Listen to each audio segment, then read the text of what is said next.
ማንም እዚህ ደረጃ ላይ ትደርሳለች ብሎ ይገምት አልነበረም። ከአማተር ተዋናይነት እስከ ስኬታማ አርቲስትና የማስታወቂያ ባለሙያነት ድረስ የኪነ ጥበቡን ዓለም ከተቀላቀለችበት የወጣትነት ዕድሜዋ ጀምሮ ያሳለፈችው የሕይወት ጉዞ በፈተና የተሞላ ነበር። እንደ አፈንጋጭና ትዕቢተኛ ተቆጥራ ብዙ የሥራ በሮች ተዘግተውባታል።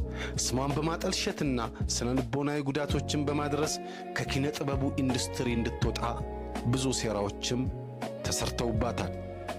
ይህንን ሁሉ ተግዳሮት አልፋ ዛሬ ላይ በኢትዮጵያ በማስታወቂያ ሥራ ከፍተኛ ክፍያ ከሚከፈላቸውና ታላላቅ ድርጅቶች አብረዋቸው ለመስራት ከሚሽቀዳደሙባቸው ኢትዮጵያውያን እንስት አርቲስቶች መካከል ቀዳሚ ናት። አርቲስት መሰረት መብራቴ። ውድ ተመልካቾቻችን የመሰረት መብራቴን ጨምሮ የኢትዮጵያውያን ታዋቂ ሰዎች የሕይወት ታሪክና ሥራዎቻቸውን ለመከታተል ዩቲዩብ ቻናላችንን ሰብስክራይብ ያድርጉ። መልካም ጊዜ።